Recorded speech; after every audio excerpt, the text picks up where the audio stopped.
I'm sorry.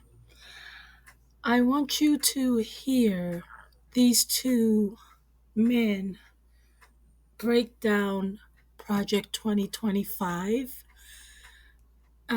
You can, one perspective is like overall in the whole country and how's it going to affect. And then one guy breaks it down by like race and how's it going to affect other races other than white people. So there might be a part two, and so stay tuned for part two if there is one. So enjoy the rest of the video, and please leave your comments below and tell me what you think. And do you believe if 2020 Project 2025 will come to fruition during Trump's pregnancy? See you later, YouTube. Have you heard of Project 2025? It's a bold plan from conservative groups to reshape the entire US government if Trump wins a second term. But what is it, and why does it matter? Project 2025 is a strategic plan created by conservative think tanks like the Heritage Foundation. The main goal of this project is to give the president more direct control over federal agencies, making it easier to implement his policies without bureaucratic delays. Essentially, the plan aims to streamline how the government operates and make it more responsive to the president's agenda. For everyday Americans, this could mean quicker policy changes in areas that affect you, such as healthcare, education, or business regulation. However, it also means a lot of long-standing government officials could be replaced by people loyal to the administration. This could change the way services are provided and how your needs are met by the government. Supporters argue that Project 2025 will help eliminate red tape and inefficiency in government agencies, leading to faster, more effective policies.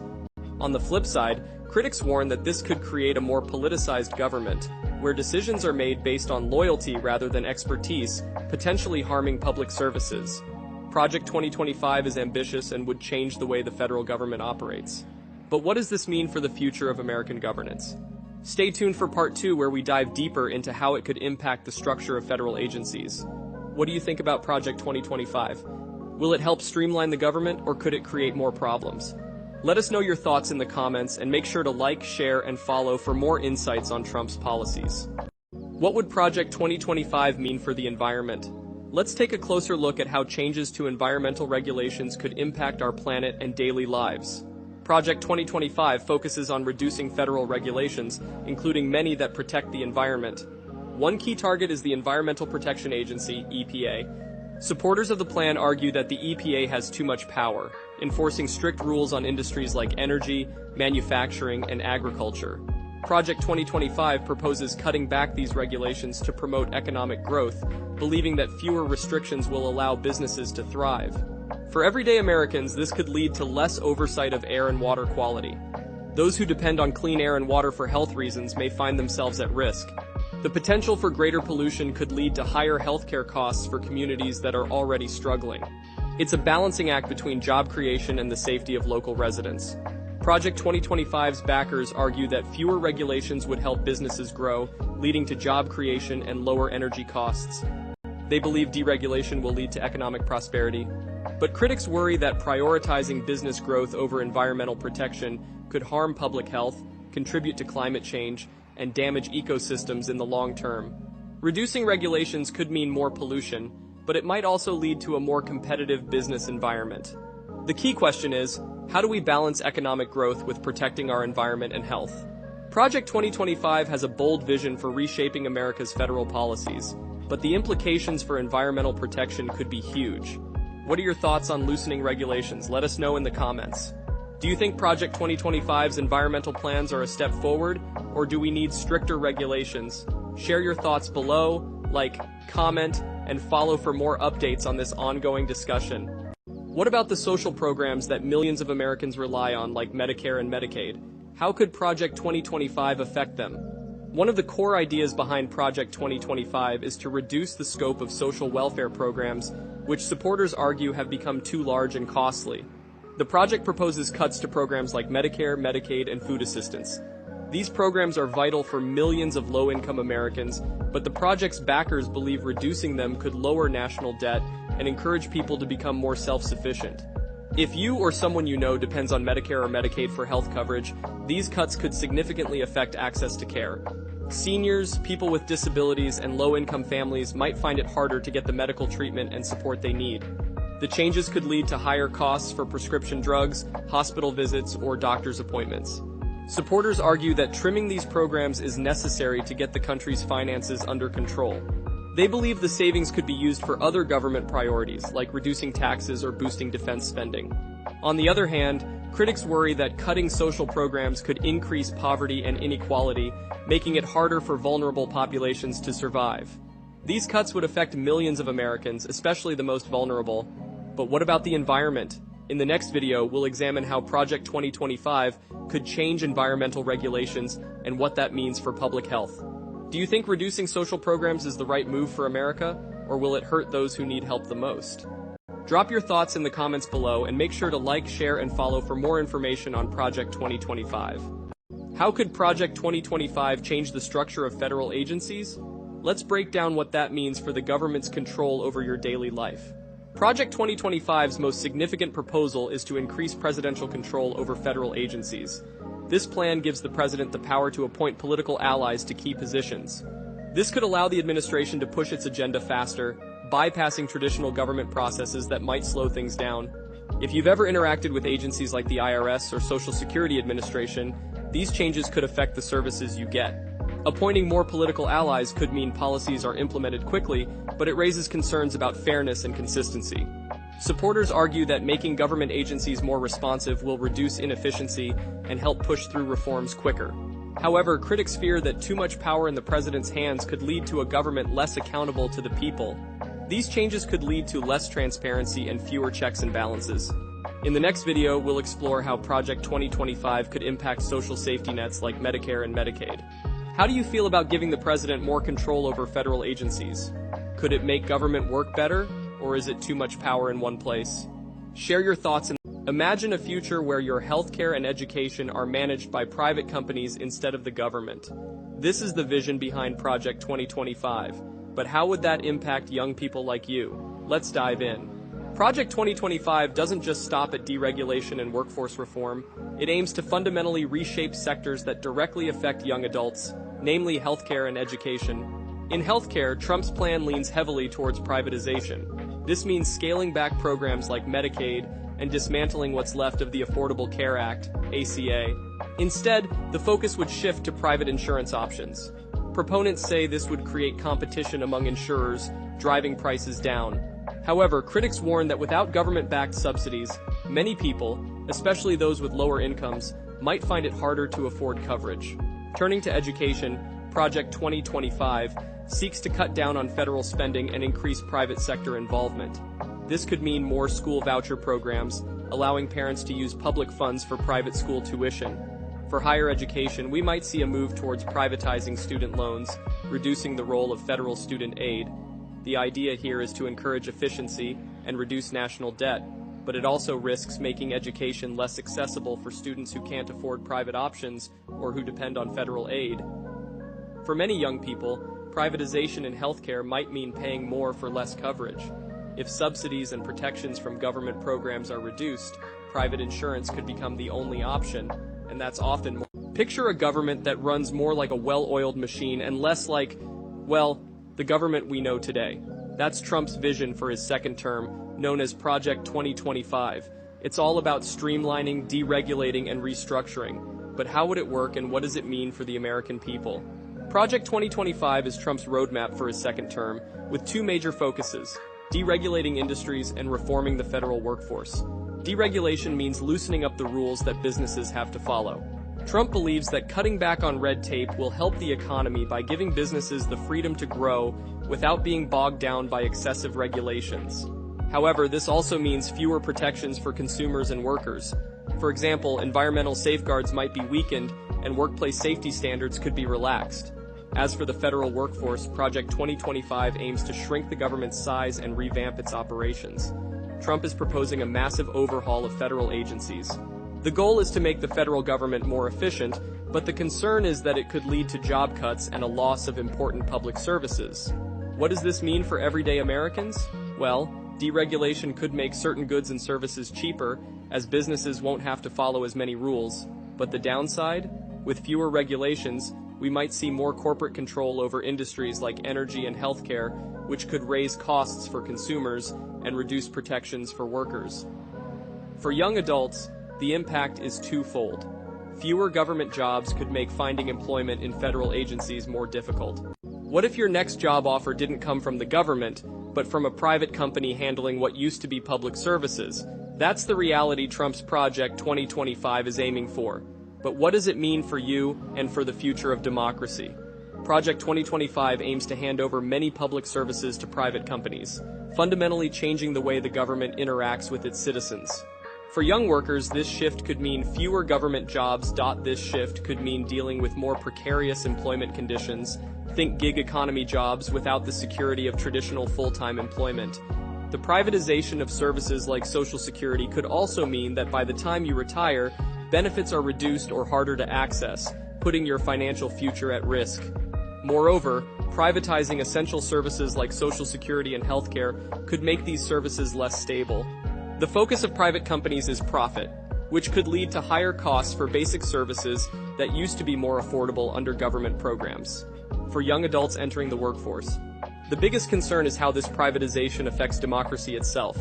With more power handed over to private corporations, the influence of wealthy individuals and companies could grow, potentially undermining the democratic process and making it harder for the average citizen's voice to be heard. While the vision behind Project 2025 is to streamline the government and boost economic growth, the reality might be an America where corporations wield more power than ever before. This could lead to greater inequality and a government that feels less accountable to its people. Project 2025 could bring about major changes in how the American government operates. But will those changes benefit the average citizen or concentrate power in the hands of a few? What do you think about privatizing public services? Is it a step towards efficiency or a threat to democracy? Let us know your thoughts in the comments and follow for more updates on major policy shifts that could shape your future. Imagine a future where industries have fewer rules to protect our air and water. That's the vision Trump had during his presidency, and it might be back in play if he gets another term. Let's unpack what this could mean for young activists and future generations. Trump's environmental policy during his presidency was focused on rolling back regulations he believed were stifling business growth. He dismantled over 100 key environmental protections, arguing that these regulations were burdensome for industries. He pulled back limits on carbon emissions, weakened rules on water pollution, and opened up federal lands for oil and gas drilling. The rationale? Less red tape means more business activity and job creation, especially in traditional energy sectors like coal, oil, and natural gas. However, young environmental activists argue that these rollbacks prioritize short-term economic gains over the long-term health of our planet. Many young people see climate action as crucial to securing a livable future, and these deregulation efforts directly conflict with their push for a sustainable and green economy. For everyday Americans, the deregulation could mean cheaper energy prices and more jobs in fossil fuel industries, at least temporarily. However, it also risks increased pollution, more severe climate-related events, and health issues linked to poor air and water quality. For younger generations who will inherit the consequences, this approach can feel like a step backward, undermining years of progress toward a cleaner environment. While Trump's supporters argue that deregulation boosts the economy and protects American jobs, critics fear it sets a dangerous precedent. Ignoring climate science and weakening environmental protections could have devastating effects on ecosystems, public health, and our ability to fight climate change effectively. Trump's dismantling of environmental regulations may provide short-term economic relief, but it raises serious questions about the long-term impacts on the planet and future generations. Is it worth the trade-off? Do you think rolling back environmental regulations is necessary for economic growth, or is it a dangerous gamble for our future? Let us know in the comments and follow for more insights on Trump's climate policies. Folks, there has been a lot written and said about Project 2025, and the Who We Are Project has a view born from our experiences, our work, and our research regarding anti-Black racism in the United States. My colleagues and I have broad experience in this area. I was a criminal defense lawyer for over 40 years, and I also represented numerous individuals against large corporations and government entities in civil cases. And for more than 10 years now, I've been doing significant research into the history of anti-Black racism in America. Now, while our focus in this series will be on the ways this document, Project 2025, reflects and supports views and policies based in anti-black racism, that doesn't mean that we see no other problems with this document. To the contrary, it describes a country I don't even recognize as the United States that I grew up in. Now, candidate Trump has claimed that he doesn't know anything about this plan, and yet numerous people from his administration were involved in preparing it. Project 2025 calls itself a mandate for leadership and the conservative promise. The copyright for this document is owned by the Heritage Foundation. And one of the editors wrote, and he was clear, people are policy. The cabinet secretaries, deputy secretaries, undersecretaries, assistant secretaries, deputy assistant secretaries, administrators, agency heads, and on that a new president chooses should already be aligned with the president's conservative vision, and they've got to be willing to execute it on the president's behalf. The core of this plan is to overturn the Biden administration's advances on race and gender using the people are policy strategy. They're going to change the rules and regulations, and they're going to use an interpretation of the law that equates attempts to eliminate racism with racism itself. Now, there are 4 pillars to this plan. Restore the family as the centerpiece of American life and protect our children. Dismantle the administrative state and return self-governance to the American people. In other words, states' rights. Defend our nation's sovereignty, our borders, and our bounty against global threats. And finally, secure our God-given individual rights to live freely, what our Constitution calls the blessings of liberty. Well, like everything else in life and in politics, the devil is in the details. And we'll examine the details for the plans for the Departments of Education, Justice, Treasury, Labor and related agencies, and the Federal Trade Commission, because they aim to create a world where anti-black racism is ignored, because to do anything else would be to act as a racist. In our last video, we told you Project 2025 has 4 main pillars. Let's go back to the first one. Restore the family as the centerpiece of American life and protect our children. It says the next conservative president must make the institutions of American civil society hard targets for woke culture warriors.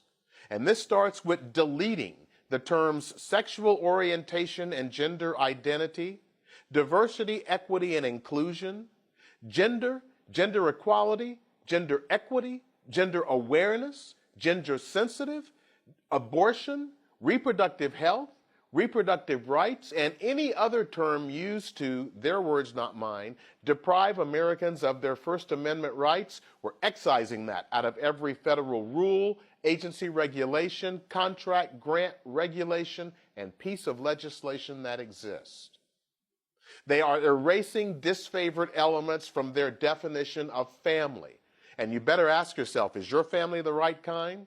Because black families and families of color should expect no recognition of the impact of racism, because DEI is gone. And you're not the right kind of family if your parents are committed but not married. And you're not the right kind of family if your parents are of the same gender. So they define family, and then they say give control of what happens to the schools and in the schools to the right kind of family. Document's clear. Schools serve parents, not the other way around. That is, of course, the best argument for universal school choice. But even before this long-term goal, parents' rights as their children's primary educators should be non-negotiable in American schools. They don't stop there. The noxious tenets of critical race theory and gender ideology should be excised from every curricula in every public school in the country. These theories poison our children, who are being taught, on the one hand, to affirm that the color of their skin fundamentally determines their identity and even their moral status, while on the other, They are taught to deny, and get this, their words, to deny the very creatureliness that inheres in being human and consists in accepting the givenness of our nature as men or women. Now, teaching the truth about anti-black racism does not affirm the color of our skin fundamentally determines our identity.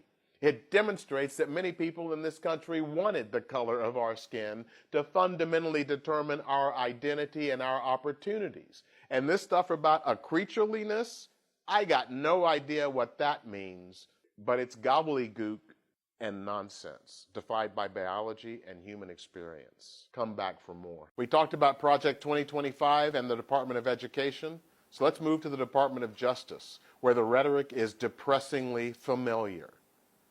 First, the section on the Department of Justice reads like a Republican political campaign document. They have a long list of grievances against the FBI, including complaints about Hunter Biden's laptop. And it tells you, don't feel safe anywhere because crime is everywhere. Project 2025 says, ordered liberty is at risk when our citizens lack physical safety, when career criminals do not fear the law, when foreign cartels move narcotics and illegal aliens into our nation at will, and when political leaders call citizens domestic terrorists for exercising their constitutional rights. Really? The Prison Policy Initiative, an expert on prisons in America, did an analysis of the U.S. crime rate from 2018 to 2023, and their 2023 data went all the way through the first 9 months. And what it showed is a trend in the U.S. crime rate, with crime going down since 2018 and likely to reach a 60-year low at the end of last year. But damn the facts. Just say crime is rampant, and that's how we can justify asking for higher penalties. Project 2025 says, use applicable federal law to bring federal charges against criminals when local jurisdictions wrongfully allow them to evade responsibility for their conduct. They go on to say, where warranted and proper under federal law, initiate legal action against local officials, including district attorneys, who deny American citizens the equal protections of the laws by refusing to prosecute criminal offenses in their jurisdictions. And finally, pursue policies and legislation that encourage prosecution of violent crimes as well as appropriate sentences for such crimes. Folks, they're talking about bringing federal charges against people charged with local crimes, to wit, people in demonstrations. They're talking about prosecuting prosecutors who don't prosecute the people they want prosecuted. And the people being prosecuted, we're talking protesters, many of them who are black and brown, who will demonstrate when events motivated by racism occur. Now, this is the exact opposite of their theory of smaller government, meaning return power to the states. They want to send a message to black and brown activists, we will come for you no matter what you do. Come back for Department of Justice Part 2. Project 2025 and the Department of Justice talk about punishment. It's got a long history. Enslaved people could be whipped, have their noses slit, have their tendons cut, or their faces branded. Those were just some of the punishments that could be inflicted by their enslavers, and Project 2025 just says, let's punish people more and more harshly. They write, pursue policies and legislation that encourage prosecution of violent crimes. That needs to be encouraged. And they also say, as well as appropriate sentences for such offenses, meaning higher sentences. This is not supported by any fact. In 2016, the National Institute of Justice summarized the research on deterrence, finding that prison sentences, especially longer sentences, do little to deter future crime. In a separate study, they looked at sentences of imprisonment and sentences that didn't have imprisonment, and what they found is that in terms of future crime, there was virtually no difference, except for the sentences that had imprisonment. It was slightly more likely that future crimes would be committed. If you were really imprisoning people to protect the community, Studies like this would be important to you. If you're imprisoning them for some other reason, then these facts just don't matter.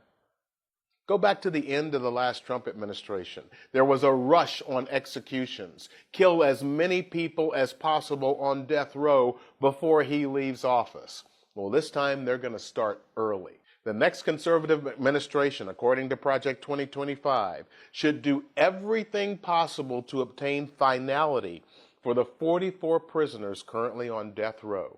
It should also pursue the death penalty for applicable crimes, particularly heinous crimes involving violence and sexual abuse of children, until Congress says otherwise through legislation. The death penalty is one of the most racist institutions in the criminal legal systems. Studies from North Carolina and other states, including California, show that it is 3 times more likely that you will get the death penalty if you kill a white victim as opposed to a black victim.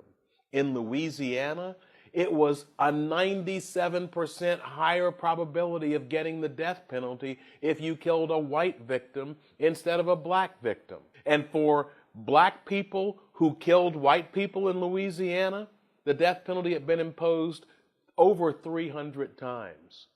For white people who kill black people, 21 times. There's a problem with this and punishment. And before we leave the Department of Justice, understand that Project 2025 has a plan to sort of wipe the slate clean of any pre-existing problems. What they say is this: conduct an immediate comprehensive review of all major active FBI investigations and activities and terminate any that are unlawful or contrary to the national interest. This sounds like it could have come from a Trump campaign release, and it demonstrates why being elected is so important to him. Think back to the original plan. Put people in positions of authority who will toe the company line. Well, a new attorney general can look at every indictment against Donald Trump and determine it's not in the best interest of the national interest. Oh, those are just old things. That would just bring up problems we need to get past. He's president again, and we don't want to put the country through a trial of a sitting president. Project 2025 proposes a world where Donald Trump is elected and there will be no federal criminal case against him anywhere in the country. They go further. Promptly and properly eliminating lawless policies, investigations, and cases, including all existing consent decrees. When I was a deputy legal director at the American Civil Liberties Union in New York City, I supervised projects that brought lawsuits against metropolitan police departments across America. And in some of those cases, consent decrees were entered, decrees where the court would oversee what was going on in that police department.